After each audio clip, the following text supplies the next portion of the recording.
இப்போ பாருங்க, ஒரு கட்சி தேசிய கட்சியாக அங்கீகரிக்கப்படுறதுக்கு மொத்தம் 3 கண்டிஷன்ஸ் ஞாபகம் வச்சுக்கணும். அதுல நம்பர் 1 ஒரு ஈஸியான கண்டிஷன் என்ன அப்படின்னா, 4 மாநிலங்கள்ல மாநில கட்சி அந்தஸ்து பெற்றிருக்கணும். அப்போ ஒரு கட்சி 4 மாநிலங்கள்ல மாநில கட்சி அந்தஸ்து பெற்றிருந்தாலே அது தன்னை போல தேசிய கட்சியாக அங்கீகரிக்கப்படும்.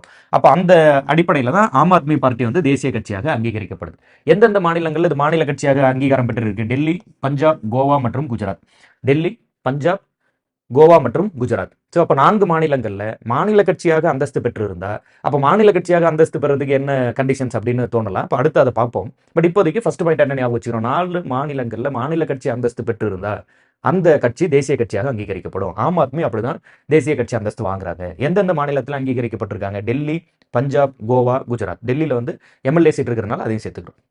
அது போல அடுத்தது பாருங்க, 6% வேலிட் ஓட், 6% இந்த வேலிடு ஓட்டு, அதாவது அந்த வாக்காளர் பட்டியலில் இருக்கக்கூடிய அந்த லிஸ்ட்ல 6% மொத்த வாக்காளர்கள் பட்டியலில் 6% வாக்குகள்.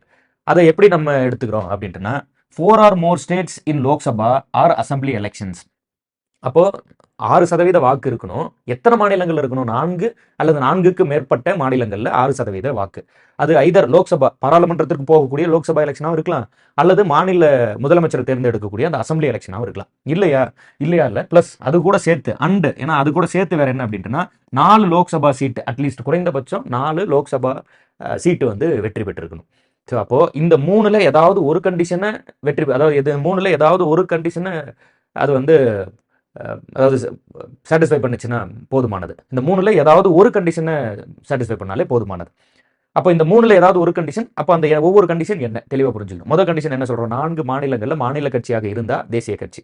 2வது கண்டிஷன்ல என்ன சொல்றோம்? 6% வாக்குகள் அல்லது இல்ல 6% வாக்குகள் எதுல? லோக்சபா எலெக்ஷன்லயோ அல்லது மாநில முதலமைச்சரை தேர்ந்தெடுக்கக்கூடிய எலெக்ஷன்லயோ, பிளஸ் அது கூட சேர்த்து 4 லோக்சபா சீட்டு வெற்றி பெற்றிருக்கு. 3வது கண்டிஷன் என்ன சொல்றோம்? 2% of total Lok Sabha seat. 2% of total Lok Sabha சீட்னா என்னது? இன்னைக்கு லோக்சபால கிட்டத்தட்ட 543 சீட் இருக்குன்னு வச்சுக்கோங்க. இதுல 1%னா 5.4. அப்ப 2% அப்படின்னா கிட்டத்தட்ட 10.8 வருமா? அப்போ 11 சீட்டு வெற்றி பெற்றிருந்தா, மொத்த லோக்சபா சீட்டுல 11 சீட்டு வெற்றி பெற்றிருந்தா தேசிய கட்சின்னு அங்கீகரிச்சிடும். அப்போ 11 சீட்டுன்னா இப்ப தமிழ்நாட்டில் டிஎம்கே கவர்மெண்ட் இருக்காங்கன்னு வச்சுக்கோங்க. தமிழ்நாட்டில் மொத்தம் 39 சீட்டு, 39 லோக்சபா எம்பி.